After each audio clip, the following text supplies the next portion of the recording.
ล่า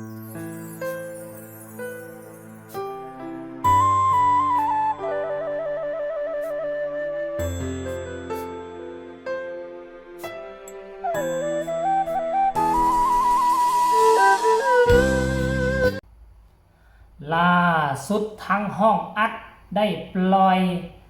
เพลงคำสอนของพอออกมาเรียบร้อยในเนื้อหาเสียงดนตรีและเสียงเพลงประกอบเข้ากันสำเร็จเสร็จสิ้นเพียงแต่ดนตรีเกินขึ้นน้ำตาค่อยจะแตกน้ำตาค่อยจะไหลทุกคนเอ้ยสบายดี FC แฟนคลับทุกทานมาพบมาพ่อกันคลิปนี้ห่างหายกันเป็นวันส่วนสิมีเรื่องราวข้อมูลข่าวสารจักเป็นอย่างช่วงนี้เรื่องราวของน้องธิดาเล่าค่อนข้างว่าหาเบิงหาส้มได้ยากท่านผู้ชมหาเบิงหาส้มได้ยาก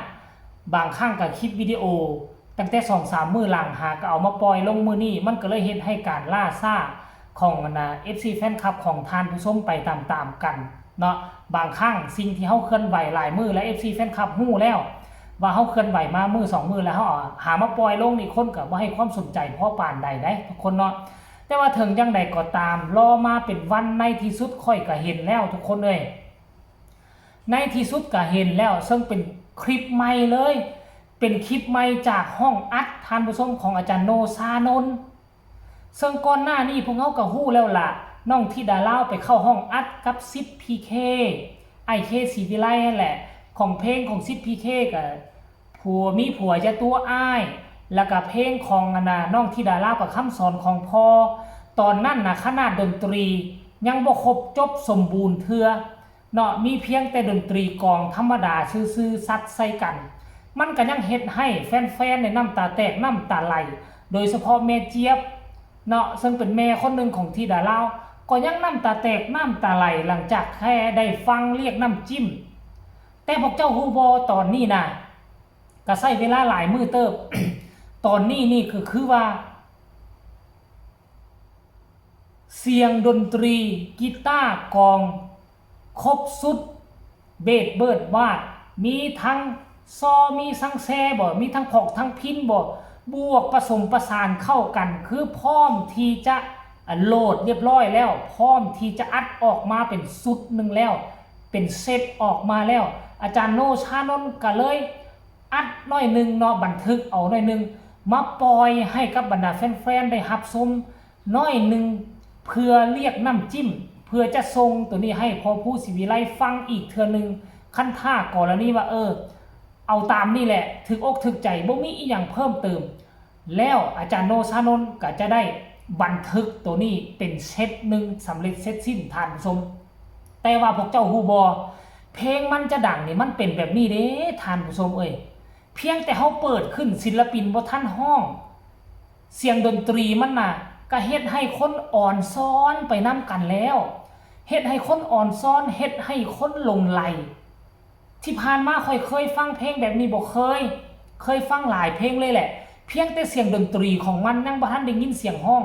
ใจของคนมันตรอมตมใจไปแล้วนะตรอมใจค่อยตามไปท่านผู้ชมมันเฮ็ดให้คนหลงไหลละเมอไปคิดฮอดผู้นั่นล่ะคิดฮอดผู้นี่ไปมันเป็นลักษณะแบบนี้ได้เรื่องราวมันจะเป็นแนวใดเสียงดนตรีมันจะมหัศจรรย์ขนาดใดเป็นอย่างค่อยจึงเว้าลักษณะคนอื่นว่าอาจจะอวยที่ดาเล่าเกินไปอวยเพลงคำสอนของพ่อเกินไปอยากให้ทุกคนไป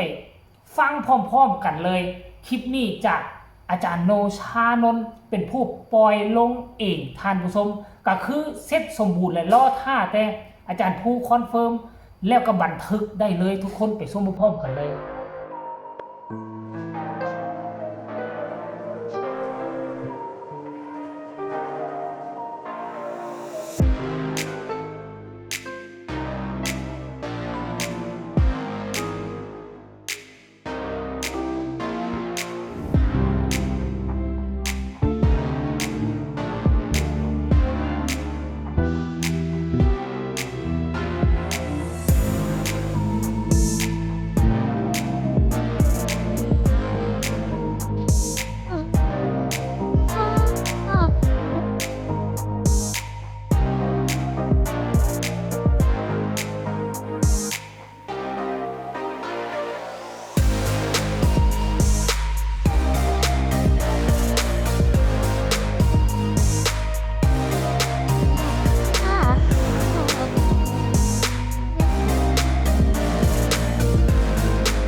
แล้วหรือยังทุกท่านทุกคนเนาะได้ฟังกับหูทุกคนแล้วหรือยังนอกจากจะเป็นเสียงดนตรีแล้วก็มีเสียงเพลงที่น้องธิดาลาวห้องไปประมาณคำ2คำนั่นแหละซึ่งค่อยบอกได้เลยว่าตั้งแต่เฮ็ดเพลงให้ธิดาลาวเพลงนี่คือยอดเพลงประจำตัวธิดาลาวและบ่มีไผที่จะมาก๊อปปี้เอาไปห้องได้ง่ายๆฟังเสียงเกินของน้องธิดาลาวหั่นน่ะวักเสื่อมโตกับวักซึ่งที่ผ่านมาน้องธิดาลาวบ่ได้ห้องแบบนี้จักเถื่อทุกคนเอ้ยเพลงนี้เป็นเพลงงานหินงานหยาบงานหินงานหยาบศิลปินแต่ละคนห้องเพลงจะมีเอกลักษณ์ของตัวไผตัวมันเวลาที่เข้าห้องอัดนี่นะอาจารย์ผู้ที่คุมห้องอัดอาจารย์ผู้ที่แต่งเพลงจะวางมากสำคัญให้ศิลปินแต่ละคนลูกเอื้อนลูกของแต่ละคนบ่คือกันเพลงแต่ละคนบ่คือกันแล้วหลายคนจะไปก๊อปปี้จะไปอย่างต่างๆนี่ยากถ้าเป็นศิลปินที่มีความสามารถและศิลปินที่โด่งที่ดังตอนครูสลาเนาะเวลาที่เราพาลูกศิษย์แล้วเข้าห้องอัดนี่บ่ว่าจะเป็นไอ้มนแคนใต้อรไทยไพพงศธรรวมถึงไอ้ไมค์พิรมพร 4-5 คนดังๆนี่แต่ละเพลงนี่ใช้เวลาบ่ธรรมดาบ่แม่นว่าเขาเป็นศิลปินมืออาชีพแล้วเข้าห้องอัด30นาทีแล้วบ่ทุกเพลงชั่วโมง2ชั่วโมงบางมื้อ2บางเพลง2มื้อ3มื้อก็มีใส่ลูกเอื้อนใส่ลูกคอใส่ลูกกับดักบ่ให้คนอื่นมาห้องได้ง่ายๆคือเป็นเอกลักษณ์เฉพาะตัวซึ่งน้องธิดาลาวมีตัวนี้อยู่แล้วอยู่กับเพลงความฝันวันก็เพลงอย่างก็คำสอนของพ่อนี่นะทุกคนมีแล้วขนาดว่าเป็นต้นเพลงซื้อใดขึ้นมาในประมาณ2-3 คำนี่แหละค่อยจับได้เวลาคำกับต่อไปอีกคำหนึ่งประโยคต่ออีกประโยคหนึ่งและตอนนั้นมีลูกเอื้อนตัวหนึ่งป้าโถคือมันนุ่มละมุนมันไหลลื่นแม่ทุกคนไหลลื่นสมพ่อดอกซิพีเค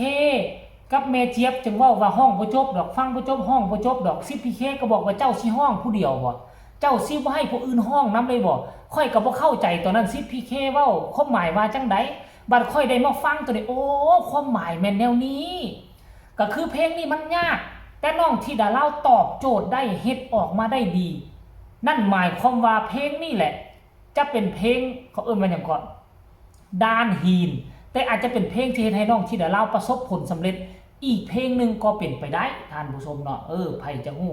เอาสำหรับคลิปนี้มาฝากมาต้อนกันช่องค่อยคำยามแรงผู้ใดเห็นแล้วก็ฝากกดไลค์กดแชร์กดติดตามให้แน่ที่สำคัญอย่ากดข้ามโฆษณา